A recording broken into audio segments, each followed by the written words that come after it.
Idioms. Idioms are expressions whose meanings are not predictable from the usual meanings of the words presented in a phrase. Idioms are very common in English, so it's important to understand them. The following slides will introduce different idioms used in English. You may have heard some of them, and some may be new to you. Let's look at the pictures together and see if you can guess the idiom and what it means. All in the same boat. Our first idiom is all in the same boat. Did you know you are in the same boat with people all the time? Can you guess what this means? We are in the same boat as others when we share the same situation or challenge. For example, if your whole class doesn't understand the homework assignment, then you're all in the same boat. A piece of cake. In English we say something is a piece of cake. Unfortunately, this idiom has nothing to do with cake. Have you ever heard this before? Can you guess what it means? When we say something is a piece of cake, we mean it's easy. For example, the student thought the project would be hard, but it was a piece of cake. What's a piece of cake for you? Bite your tongue. Our next idiom is bite your tongue. Has your mom ever asked you to bite your tongue? I think that would hurt, don't you? What do you think it means? If you bite your tongue, you stop yourself from saying something you really want to say. Here's an example. I really wanted to tell Carlos he was being stupid, but I bit my tongue and just sat there. Biting your tongue takes self-control. You crack me up. This idiom helps us express our feelings about someone in an interesting way. Can you guess what it means? People are always cracking me up. When you crack someone up, it means that you're making him or her laugh. When was the last time you cracked someone up? Driving me up a wall. This idiom is also about feelings, but don't worry, you don't have to drive to understand this idiom. This idiom is used when someone is really annoying you.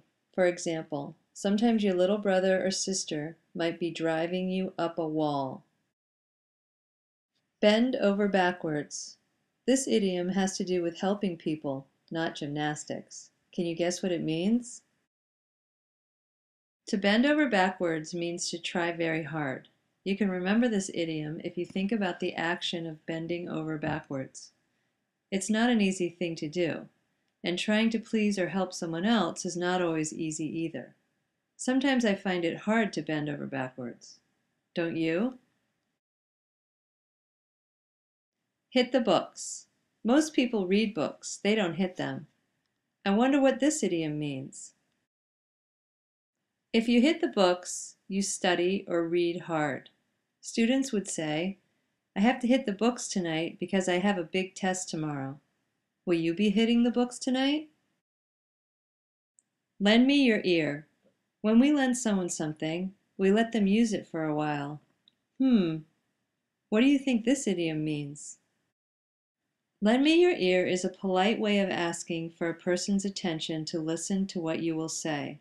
For example, could you lend me your ear for a minute? I am asking you to lend me your ear while we learn about idioms. Under the weather. Have you ever heard someone say they're feeling under the weather? You may be surprised to find out that this idiom has nothing to do with rain, sleet, or snow. Under the weather means to feel sick. We would say, Jimmy is feeling under the weather today, so he won't be in school. I'm glad the weather doesn't follow us around, aren't you? A drop in the bucket. A drop seems so little compared to a whole bucket of water. Can you guess what this idiom means? This idiom is used to compare a small amount to a larger amount. If an amount is a drop in the bucket, it's a very small part of the whole amount that is needed. We could say, my $1 bill is just a drop in the bucket of how much money we need to collect. Because people use idioms in everyday conversations, it's important to recognize them and also to understand when and how they are used. Let's try one more. This time you pick from our 10 idioms and draw a picture that shows both the idiom meaning and the literal meaning. And last but not least is an idiom that means just because this is the final slide, it isn't any less important than the rest of them. After you're done, share your idiom with a friend.